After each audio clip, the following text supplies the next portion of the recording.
When the Russian Wagner Group started using convicts as disposable assault troops in Ukraine, most of the world was shocked. But Russia kind of liked what they saw and decided to run with it. Today we're going to dive into some of the tactics developed by the Wagner Group during their time fighting at Bakhmut and lessons we can take away from the use of disposable infantry in modern war. Now, as a teaser, this is kind of dark, but there are some real takeaways, at least from a military perspective. Also, in kind of a weird way, it turned out that the convicts kind of had a better deal than the Russian soldiers because they could actually go home after their contract, whereas the rest of the Russian military is in this war until it's over. We'll get into that in more detail here in a minute. All right, so the origins of disposable troops goes back quite a ways, and it's far from a Russian phenomenon, but for the sake of keeping things focused on recent developments, let's look at where this concept first emerged in the ongoing war in Ukraine. Now, as Russian casualties began to mount in the early months of the war in 2022, Russia looked to options to try to backfill their ranks. Notably, as Putin was still referring to this, and is still today, as a special military operation and not a war, mobilization was something they were really trying to avoid. One option that presented itself was the use of expendable forces, essentially when it came to tackling some of the more dangerous tasks like clearing an urban environment. Then the late leader of the Wagner Group, Yevgeny Prigozhin, kind of seized upon this opportunity to build out his organization and began recruiting convicts from Russian prisons in the summer of 2022, a practice that would continue well into 2023.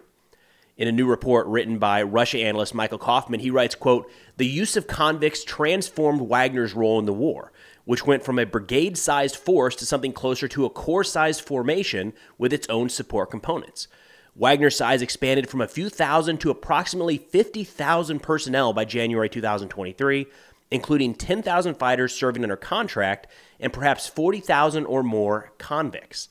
Now, a keynote worth pointing out right away here is that Wagner never went away from their mercenary roots where they paid people to fight.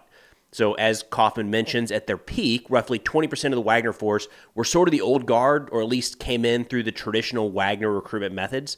They signed a contract where they would be paid to serve in the Wagner ranks for some set period of time. Usually, these were former soldiers with some degree of military training, although that wasn't always the case. Now, I'll link Kaufman's article in the description below. It really hit on some interesting aspects of the Russian offense, defense, and drone innovations, and if interested, it's worth the read. Now, as this mostly convict unit began to take shape, Russia decided that they would best be utilized in an attritional-style fight for the Ukrainian city of Bakhmut. According to Kaufman, this served two purposes. Quote, "The Russian military could entrench and use the time to raise manning levels via mobilization," so buying time to build up the actual Russian military. And quote, "Second, it attrited some of the more experienced formations that were available within the Ukrainian armed forces. The attrition ratio was favorable to Ukraine at an average rate of 1 to 4 in terms of those killed to seriously wounded, with the bulk of Russian casualties coming from convict staff formations employed by Wagner. Publicly available sources suggest that 88% of Wagner's losses over the course of the battle for Bakhmut were among convicts," end quote. And this is something we often heard during and after the fight for Bakhmut. Ukraine was inflicting significantly higher casualties on the advancing Russian forces, but the quality of the troops was way out of proportion. Ukraine was using, at the very least, experienced and trained forces, while Russia was sending lightly armed, barely trained, disposable infantry forward day after day. So the numerical trade-off was in favor of Ukraine, but as we look back now, it's easy to see why Russia felt like throwing expendable soldiers into the Bakhmut meat grinder was worth it. Eventually, they would take the city, and over time, Russia would incorporate these Wagner tactics into their own formations, even creating their own unique versions of disposable units. So Wagner's battle at Bakhmut really ended up being like a testing ground for Russia to determine how they could effectively leverage these disposable types of troops. According to Kaufman, quote, "Wagner's methods were brutal and coercive, but effective. The Russian military was interested in the latter and less concerned with the former. Wagner was more innovative and flexible than the regular army, untethered from doctrine, centralized command and control, and the strictures of military bureaucracy," end quote. Now, this kind of highlights the two sides of Wagner doctrine, if we can call it that. On the one hand, it was incredibly brutal, and there were countless reports of Wagner executing convicts who tried to surrender, shooting those who refused to advance, or even killing their own fighters who returned from an assault with anything less than a serious, life-threatening wound. Those aren't exactly leadership vignettes that we're used to hearing about in modern militaries, but on the other hand, they did sort of pioneer some new ways of fighting inside of the Russian military, tactics that have now taken hold all across the front. Turning back to Kaufman, he says, quote, according to the Ukrainian units that fought in the city of Bakhmut, Wagner forces typically operated with 2 or more assault groups of 14 to 16 men. A fire support group equipped with RPG-7, RPOA, and AGS-17 automatic grenade launchers, mortars, and machine guns, and an evacuation group. Russian Wagner regulars, non-convict staff, were used to perform command and control for the convicts, end quote. This is pretty standard small unit tactics, which by itself isn't really anything new. But we have to remember during this phase of the fighting, we were still seeing battalion-sized mechanized assaults being carried out by Russia. So this shift to dedicated assault squads, organizations built and outfitted for this specific purpose, really first emerged with Wagner at Bakhmut. Now, there are a few ways to think about this tactical innovation. First, Wagner was part of a larger machine. They leaned heavily on the Russian military for logistical and medical support. The majority of their artillery came from nearby airborne units, and any sort of helicopter gunship or aircraft support had to be coordinated externally. So while it's tempting to think of Wagner as figuring out the way to fight through Bakhmut, we have to remember that they were simply the assault infantry, whereas much of the supporting cast was the actual Russian military. Now, the reason I bring that up is that Wagner served a specific purpose at a specific time in a specific location. But if you were to pull that exact group out and drop them somewhere else along the front, or even on a different battlefield, the results may have been very, very different. Wagner was not, and to the extent that portions of the organization still exist today, are not a standalone force on a modern battlefield. Now, the second key aspect here to consider is that by using convicts as assault troops, Prigozhin and Wagner may have felt more confident testing out new methods of attack. It's pretty clear that they didn't expect many of the convicts to survive their time at the front, so if that's the case, maybe they felt more leeway in trying things out, knowing that they've got a steady flow of new convicts ready to backfill losses. That's not something you can do in a traditional military. I mean, just jump across the front line into Ukraine and a battalion commander there can't afford to sacrifice a squad to test something out because the training timeline is months long and there's no guarantee that the new recruits will be headed back to his specific battalion. For Prigozhin, he knew all convicts were headed straight to his unit and the training was often just a few days long. His replacements were flowing in nonstop, and that's a very different calculus when considering losses in war. Now, while the convicts in Wagner often soaked up the majority of the casualties, it was regularly the contract soldiers that actually exploited breakthroughs and seized objectives. Kaufman writes, quote, Wagner employed convict groups as primary echelon, but often made gains through follow-up attacks with better-equipped veteran units. Multiple waves of convict assault groups would wear down Ukrainian positions, degrade the defending force, and deplete its ammunition. Then veteran Wagner units would begin an attack against weakened positions. End quote. Sometimes I think the perception here is that they literally throw more men at a position than the defenders have bullets, but there are other ways to exhaust the defending force. I mean, just the nonstop worries of a pinning assault, knowing that you have to be on the constant lookout for individual enemy soldiers trying to creep towards your position will wear anyone down over time. Even with a few soldiers able to rotate on and off shift, the constant strain really adds up over days, weeks, and months to where any sort of large push really could be enough to topple that defense. Oh, hey, big update on the fundraising front, actually. I wanted to let you guys know that I've teamed up with Help 99 to help get some new trucks to a few Ukrainian military units. We'll be providing new vehicles with electronic warfare, night vision capabilities, all-weather tires, and more to the Kraken Regiment, GUR Fire Support Group, and Strike Drone Unit of the Separate Artillery Brigade of the Ukrainian National Guard. Look, together we raised over $40,000 in a few months for the 47th Mechanized, which was crazy, and that taught me that I really don't like the administrative side of fundraising.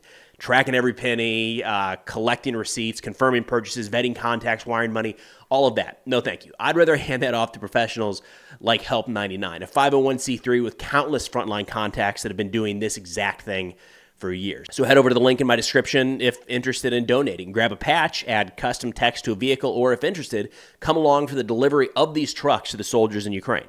Thank you all so much for your support and your incredible generosity. This is something that I'm very excited to do alongside all of you.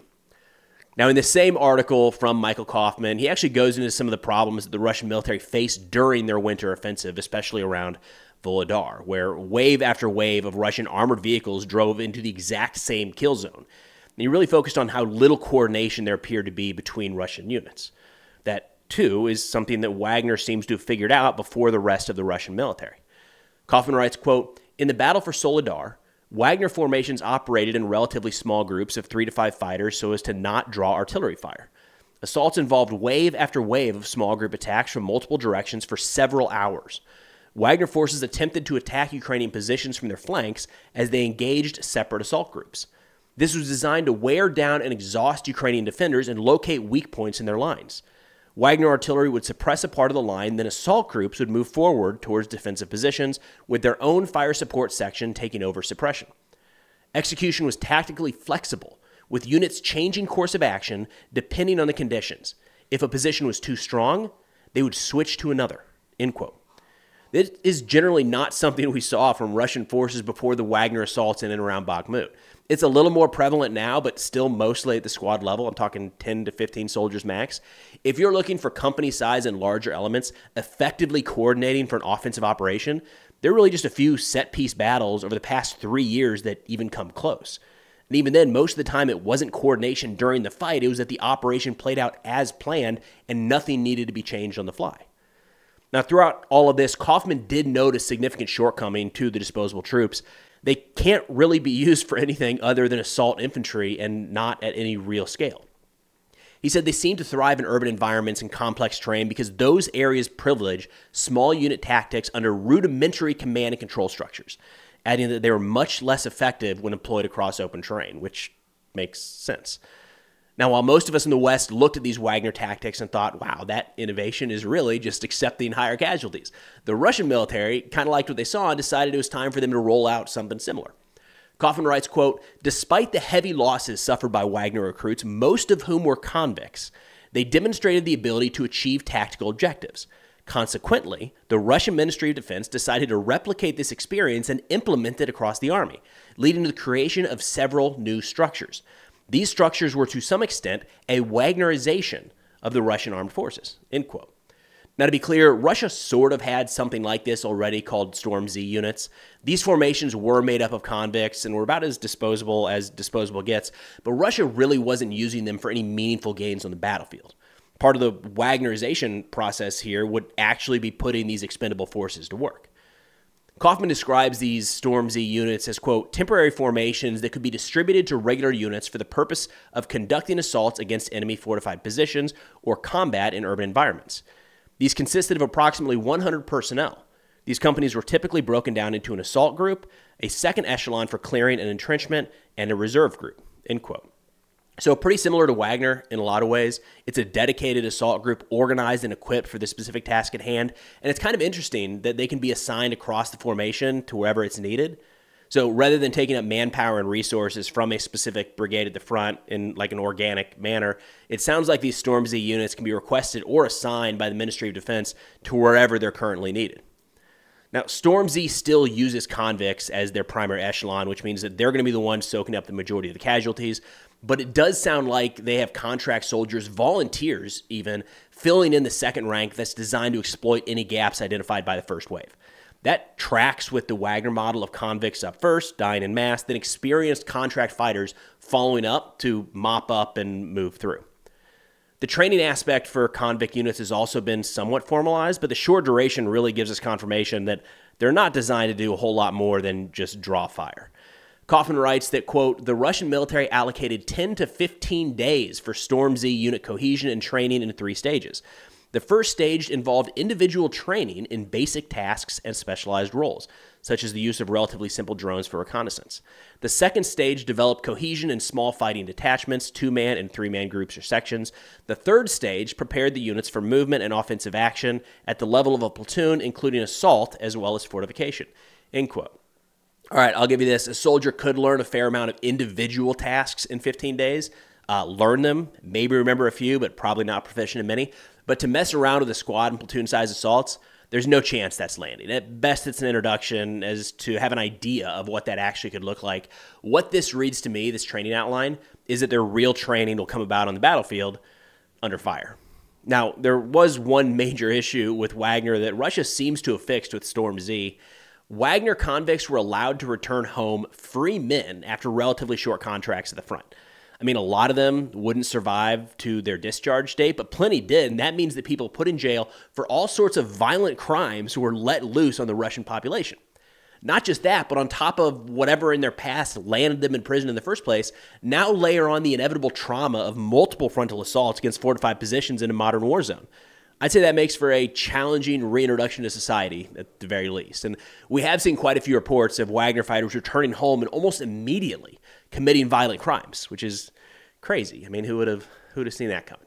Now, while that whole Wagner program was going on, mobilized soldiers and contract personnel in the Russian army had no way to end their deployment to Ukraine. So essentially, these former convicts got better deals, and that really was not going over well. So the new convict program in Storm Z offers a 6-month contract in the assault unit where, if they survive, they're then given the status of volunteers under Russia's reserve system, where they're likely to be redeployed elsewhere throughout the force. So no longer running point on assaults, but still very much at the war zone indefinitely. Now, this video, I really wanted to focus on some of the changes from the Russian side, how Wagner's foray into convict units has really affected the Russian military. But I should note that Ukraine has begun this process too. They've recently stood up similar units, and last I saw, more than 4,000 former inmates have taken Ukraine up on the offer to fight for the duration of the war in exchange for their freedom. My understanding is that convicts who committed rape, murder, or any sort of sexual violence are still prohibited from joining, and in the case of Ukraine's units, they appear to be going through the same standard basic training as any other new recruits. They're outfitted with modern gear and utilized just as any other unit in the Ukrainian armed forces would be. So, yes, there are some convict formations in Ukraine, but they're not being used as this disposable type of infantry. Now, I would expect the use of convicts to continue really on both sides as this war drags on and the available manpower becomes more and more of a potential limiting factor. However, it's worth watching these disposable unit tactics as they evolve. That whole concept is pretty unique in modern war.